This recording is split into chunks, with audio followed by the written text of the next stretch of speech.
Mesdames, Messieurs, bonjour. Très heureux de vous retrouver ici en direct de la Grande Halle de Cournon, donc dans le cadre du sommet de l'élevage. Comment les coopératives peuvent-elles aider les agriculteurs en détresse? Ça sera le thème de notre débat. Et j'ai le plaisir d'accueillir Claude Machabé. Bonjour, madame.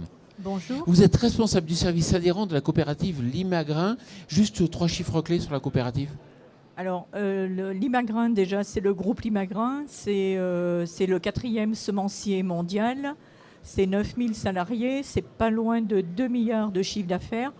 Mais il ne faut pas oublier que le groupe Limagrin est détenu par la coopérative Maison Mère, où là, il y a, le chiffre d'affaires est moins important avec 146 millions. Et il y a quand même 1500 salariés sur le Puy-de-Dôme.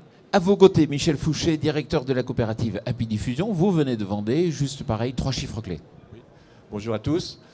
Donc Michel Fouché, directeur d'Happy Diffusion. Donc c'est une coopérative agricole d'élevage spécialisée dans la génétique et la reproduction. On réalise 360 000 actes dans les élevages. On a 62 techniciens inséminateurs et on a 3000 éleveurs qui sont adhérents à la coopérative. À ma gauche, Philippe Panel. Bonjour Philippe. Bonjour. Président de la MSA Auvergne, donc on aura l'occasion de reparler avec vous de votre action ici, donc sur la région. Et puis Dominique Chargé, bonjour et merci d'être parmi nous. Bonjour. Vous êtes président de la coopération agricole française, 3 chiffres clés aussi pareil. 3 chiffres, 2300 coopératives partout sur les territoires, sur toutes les filières. Elle touche 3 agriculteurs sur 4 qui sont adhérents de coopératives et elle représente 70% de la collecte de production et 40% de la transformation des produits alimentaires français. Philippe, la première question est pour vous. Comment aujourd'hui on peut caractériser justement quand on parle d'agriculteurs en détresse? Alors, en tant qu'élu, donc représentant les affiliés MSA, c'est un sujet sur lequel nous sommes penchés déjà depuis plusieurs années. Depuis, je dirais, une quinzaine d'années, les élus donc, ont interpellé en fait les pouvoirs publics sur cette problématique. Depuis, donc, un certain nombre de choses ont été mises en place. Alors, aujourd'hui, la détresse, la caractérisée, elle est multifactorielle. C'est souvent, ça provient de la relation, de l'isolement, des relations familiales, des contraintes avec l'activité économique, sur la dépendance à quelqu'un qui est malade. Il y a plusieurs, c'est multifactoriel. La MSA, en fait, a mis une stratégie d'écoute vis-à-vis, notamment, c'est structuré à l'interne avec une cellule pluridisciplinaire parce que les affiliés ont possibilité donc d'être en proximité avec des salariés de la MSA, que ce soit des conseillers donc, en prévention, que ce soit des assistantes sociales. Donc toutes ces personnes-là sont en fait formées à l'écoute de ce personnel. Et de plus, donc nous avons mis en place un numéro. Donc Agri-Écoute, le 09 69 39 29 19. Et sur ce numéro, donc, les personnes peuvent appeler. Et à ce moment-là, donc, ce sont des psychologues cliniciens qui répondent. Et là aussi, nous avons évolué dans la pratique, dans l'écoute, parce que ces gens-là peuvent être rappelés. Au départ, donc, l'anonymat était de fait. Aujourd'hui, les gens peuvent être identifiés, peuvent rappeler cette personne et après peuvent être mis en contact avec des travailleurs sociaux ou même, alors malheureusement, sur les cas d'urgence, on peut faire intervenir directement les secours SAMU. D'accord. Dominique, comment les coopératives peuvent jouer un rôle? Les coopératives, d'abord, c'est de par leur objectif, leur mission, elles accompagnent les agriculteurs dans leurs projets d'exploitation, dans le conseil, dans le service. Donc il y a tout un réseau de techniciens aujourd'hui de terrain auprès des agriculteurs. La totalité des coopératives en France, c'est un réseau de 7000 techniciens auprès des agriculteurs. Donc c'est déjà cette force, ce déploiement des forces au contact des agriculteurs tous les jours. Ensuite, c'est forcément dans la façon de le gérer. Ça a été dit, les causes, elles sont souvent multifactorielles. Il a été cité l'isolement. Moi, je pense que c'est effectivement très important. L'enfermement.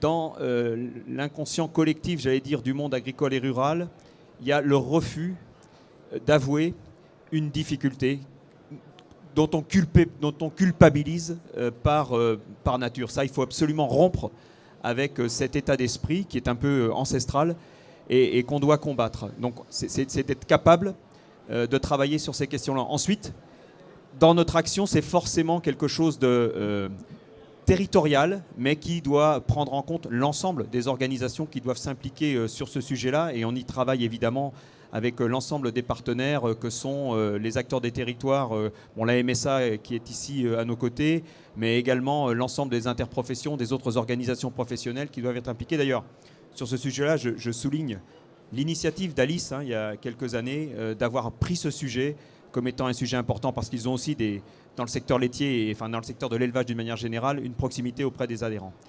Ensuite, pour nous, c'est la formation de ces techniciens, de ces personnes qui sont au contact des agriculteurs tous les jours.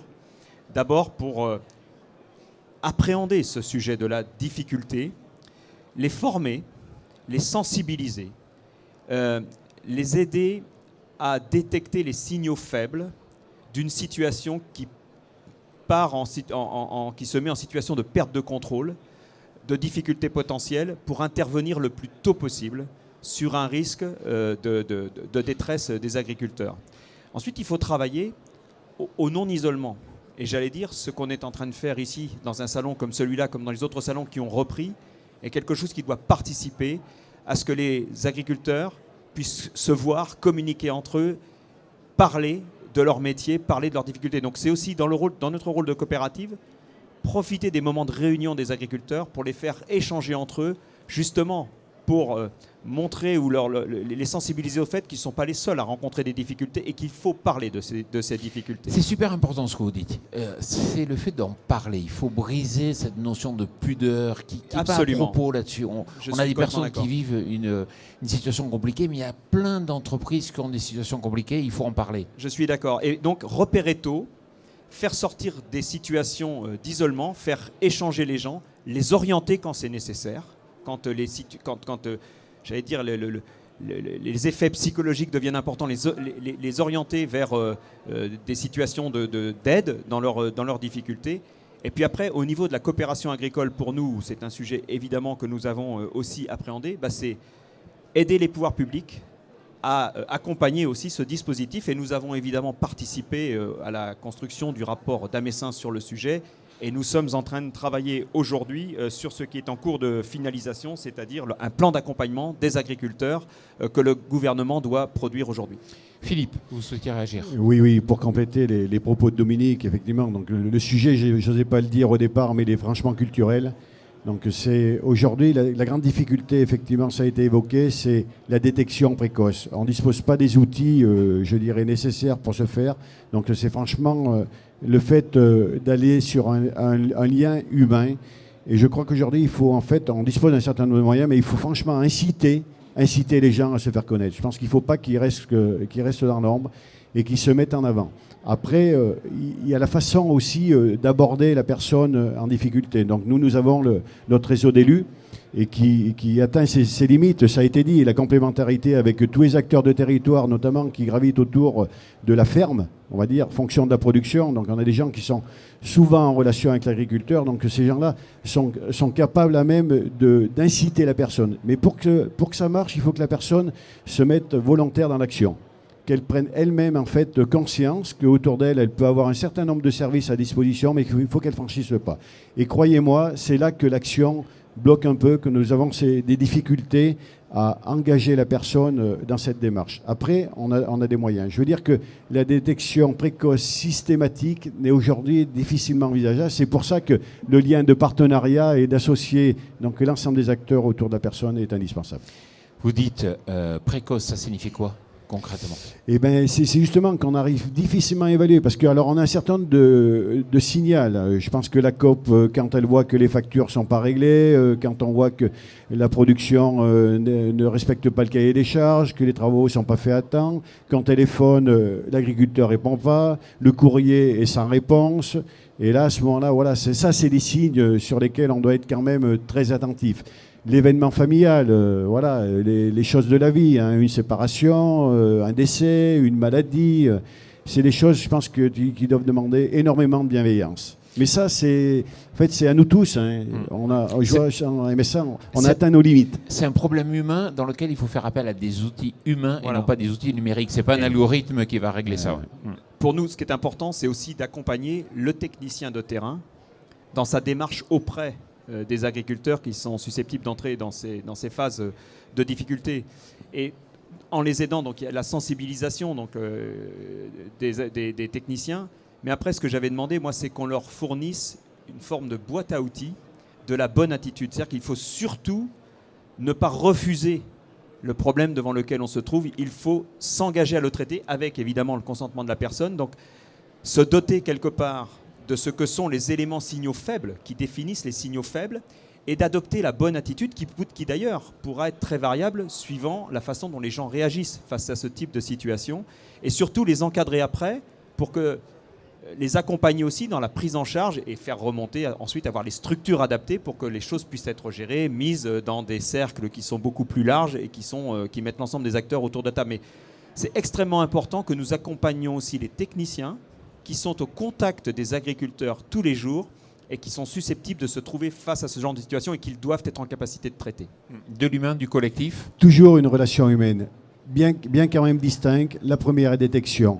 C'est une personne bénévole, d'entourage, qui incite à faire la démarche. Et après, une relation très professionnelle. Il faut que la personne donc, soit confiée entre des mains professionnelles de façon à qu'elle puisse l'accompagner les professionnels. Parce que derrière tout ça, on a des législations, on a différents partenaires. Alors, justement, ça tombe bien, parce qu'on a deux témoignages qui vont nous montrer un peu comment tout ce que vous venez de dire est mis en pratique au quotidien. Claude Machabé, je démarre par vous. Vous êtes responsable du service adhérent à la coopérative Limagrin. Premier point, vous avez une bonne vision de la santé économique des agriculteurs, et justement, on parle de détection précoce. Expliquez-nous.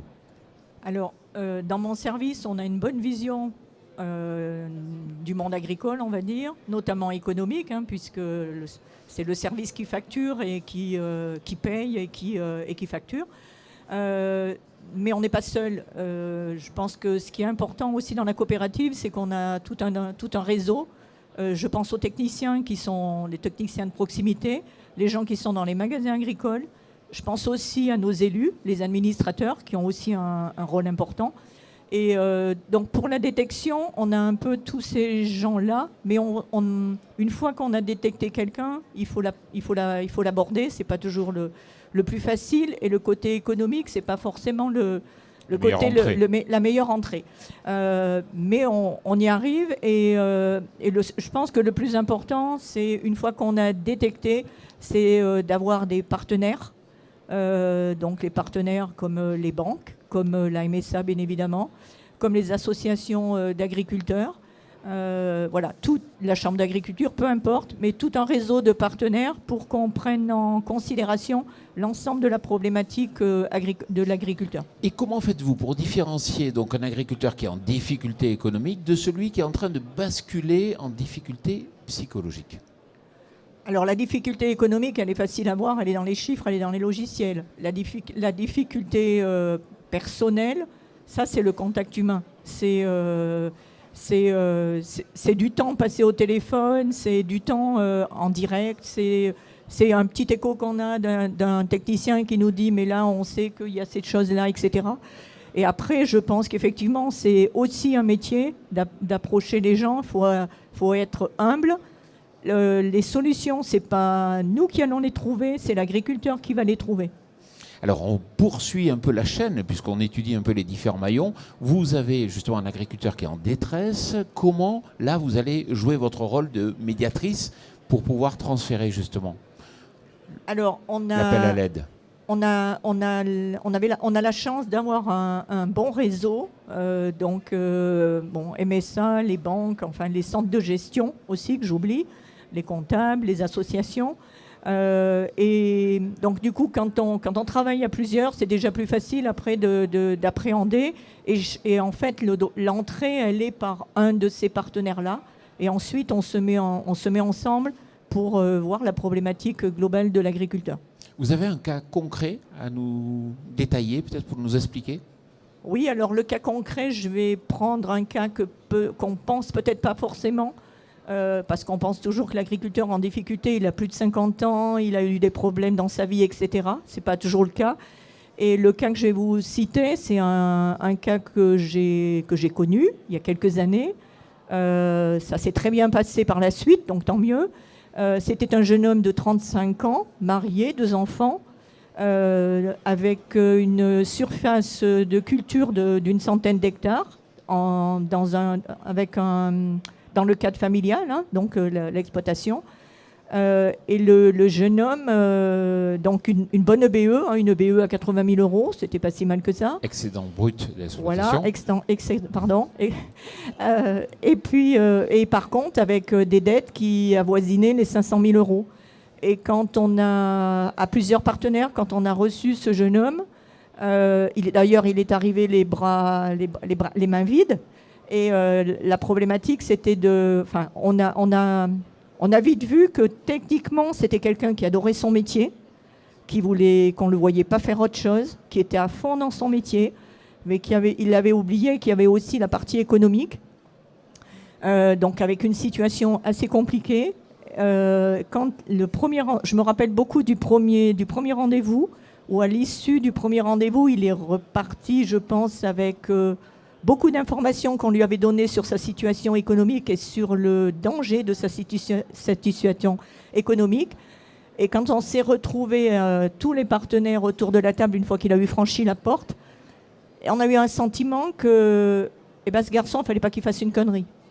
Excusez-moi du Vous l'avez terme. senti, ça, dans les yeux, dans le... Et on a tous senti autour de la table la même chose. D'ailleurs, le lendemain, moi je l'ai rappelé.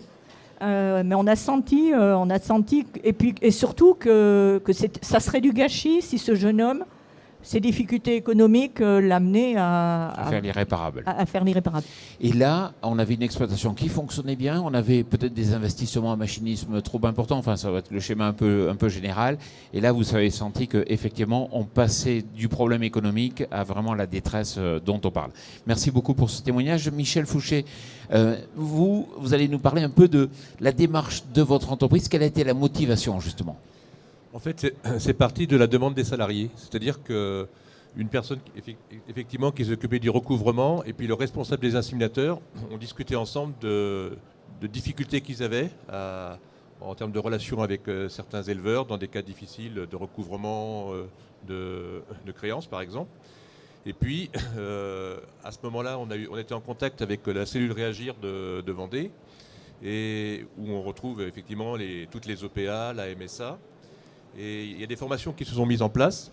Donc le responsable de la mise en place chez nous, il a suivi une première formation avec une collaboratrice. Et puis on en a enclenché une deuxième. On a demandé à tous les salariés qui étaient intéressés, parce qu'on s'est aperçu qu'il n'y avait pas que ces 2 personnes-là qui se rendaient compte des difficultés. Bon, on est souvent dans les exploitations, comme ça a été dit, dans le réseau Alice, les coopératives d'élevage et d'insémination. On fait... plus de 120 actes d'insémination, d'échographie, de constat de gestation à l'année. Donc on est quand même, parfois on est tous les jours dans les exploitations, donc on est vraiment très très très présent. Et donc il y a eu une demande des salariés, on est parti sur le volontariat. Il y a eu 12 personnes donc entre 2016 et 2018 qui ont été formées. Donc plus de 10% des salariés, et je pense qu'il y en aura d'autres. Il y a eu un peu moins de formation pendant la période Covid, comme chez les uns et les autres. Et donc c'est des formations d'une journée et demie, où la MSA a présenté tous les outils qu'elle avait, le contexte, et puis où nos salariés ont été accompagnés de psychologues pour quelque part pour bien se positionner, parce que l'idée n'est pas de répondre ou de dire il faut faire ça, mais c'est de pouvoir orienter. C'est le terme d'orienter, d'avoir une boîte à outils. Le terme a été utilisé, c'était effectivement d'avoir des numéros de téléphone, d'avoir un comportement, d'avoir une écoute qui puisse permettre effectivement de détecter les signaux faibles qui ont été évoqués, c'est-à-dire quelqu'un qui parle par exemple beaucoup, et puis tout d'un coup qui ne parle plus, des choses comme ça qui peuvent paraître anodines, mais qui peuvent cacher des choses plus graves.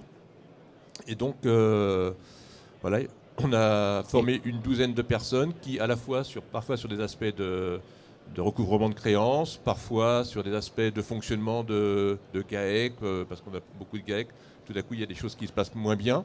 Et ça a permis d'alerter ces difficultés. Dominique, c'est ce dont vous parliez au départ, c'est-à-dire qu'on est au contact de l'éleveur et il ne faut pas faire la mauvaise écoute, il faut la bonne écoute et la bonne connaissance, la bonne compétence pour comprendre. Moi, je pense qu'effectivement, cette question de la proximité, de l'échange, de la relation entre le technicien et l'éleveur, elle est fondamentale. Et dans l'échange qu'on avait, enfin, dans les différentes interventions, j'étais en train de me dire, on travaille beaucoup et on porte beaucoup d'ailleurs aujourd'hui dans l'évolution et l'adaptation de nos métiers à l'évolution, j'allais dire, du monde en général, la dématérialisation, la digitalisation de l'ensemble de nos opérations. C'est très bien et on continuera de le faire. En revanche, rien ne pourra remplacer le contact et l'échange pour ce genre de situation. Et ça, il faut vraiment qu'on le garde en tête. Et c'était très bien illustré.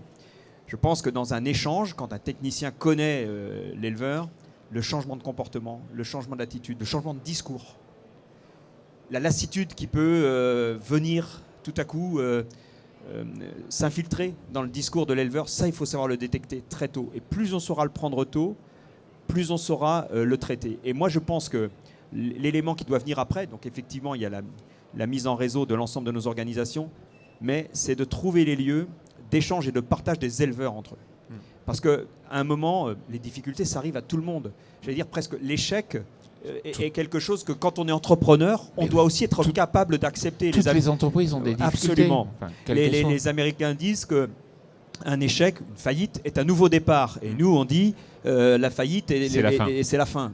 Et donc, il faut qu'on arrive à sortir. Un entrepreneur, il a envie de réussir, mais il a le droit à l'échec. J'allais dire, il a le droit à l'échec. Et il faut le dire. Et à la difficulté, l'échec étant la difficulté ultime. Mais il faut qu'on arrive à faire entrer ça dans nos mentalités. Et donc, il faut qu'on arrive à parler aussi de la difficulté et à gérer la difficulté. Philippe. Oui, pour compléter, à MSA, on a essayé justement ce problème de susciter la parole. Donc, on a mis en fait sous une forme, on va dire, un peu ludique, donc du théâtre interactif. Et à ce moment-là, à l'aide d'acteurs, ils ont sensibilisé les personnes à des thématiques fortes, culturelles, ou sur lesquelles, en plus, sur ce théâtre interactif, nous avons invité des personnes qui ne sont pas forcément du monde agricole. Et donc, ils ont pu, en fait, parler de leurs problèmes et se rendre compte, en fait, que les problèmes agricoles n'étaient pas forcément que des problèmes agricoles, qu'on les retrouvait aussi dans d'autres corporations. Ça, c'est un point fort. Mais c'est vrai qu'il faut insister sur la parole. Il y a quand même un point où le législateur, Dominique, quand il le dit, donc aux États-Unis, faire une faillite, c'est pas un échec. Au contraire, on rebondit. En France, c'est différent. Donc, il faut que le législateur, dans notre pays aussi, se pose la question. Parce qu'il faut aussi reconnaître que la personne qui se dit en difficulté risque d'avoir des conséquences dramatiques pour son développement d'entreprise, notamment l'accès à la banque, l'accès aux assurances, etc. Donc on a encore beaucoup de points, je pense, à faire évoluer. Après, il y a le côté aussi de la profession. Ça a été dit, mais je crois qu'on a beaucoup à faire dans notre profession. On regarde le parcours qui a été fait depuis les 15 dernières années. Donc je pense que nous avons beaucoup avancé sur ce sujet. Mais effectivement, donc, nous devons prendre conscience que nos pairs, donc il y a une façon de les aborder, notamment les jeunes aussi, de leur expliquer que quand on prend une exploitation, eh ben, il faut organiser son temps. Au début, on est jeune, on est courageux, on est le montant, la capacité du travail, elle n'est pas mesurée, donc rien fait peur, sauf qu'après on voit que les exploitations grandissent et la famille grandit aussi, les volontés aussi de la famille sont différentes. À nous aussi de communiquer ces éléments de façon à ce que les jeunes demain puissent aussi éviter cette problématique. Juste en une phrase, comment aller encore plus loin? Comment vous pouvez aller encore plus loin? Aller encore plus loin, c'est-à-dire ce qu'on peut faire aujourd'hui, c'est densifier le réseau AgriSentinelle. On n'a pas prononcé le mot AgriSentinelle, mais c'est quand même le réseau aujourd'hui, l'organisation qui nous permet de mettre tout ça en place. Moi, je pense qu'il faut continuer la formation, continuer de densifier nos réseaux et nos dispositifs, continuer la formation, former nos techniciens à détecter et adopter avoir la bonne attitude. Et puis, il faut faire connaître ces réseaux d'écoute, ces réseaux d'échange. Et donc, il faut communiquer et avoir une communication dédiée. Et c'est ce qu'on va porter, nous, au niveau du ministère, dans ce fameux plan d'accompagnement des agriculteurs en difficulté. Communiquer, oui, Michel. Effectivement, moi, j'envisage bien que tous nos salariés soient formés. Ça fait partie d'un processus, d'un parcours de formation et que c'est indispensable. puis aussi que ça permet, ça révèle des choses entre on l'a vu par exemple, pour donner un exemple concret, entre le ressenti d'une personne de bureau et d'une personne de terrain, il est différent. Et l'éleveur va parler avec l'un ou avec l'autre. Et parfois, on peut être surpris. Et on a vu chez nous, dans ces formations, elles ont été faites en intra-entreprise. Et ça a réveillé aussi des choses entre les différents services, dans le terme de l'accompagnement. Oui, c'est intéressant et justement, il faut apprendre pour aller encore plus loin. Voilà, communiquer, ne pas avoir honte, en parler. Merci beaucoup, madame, merci, messieurs, d'être venus ici pour débattre de ce sujet. Et puis, merci à vous. Merci. Merci. Merci.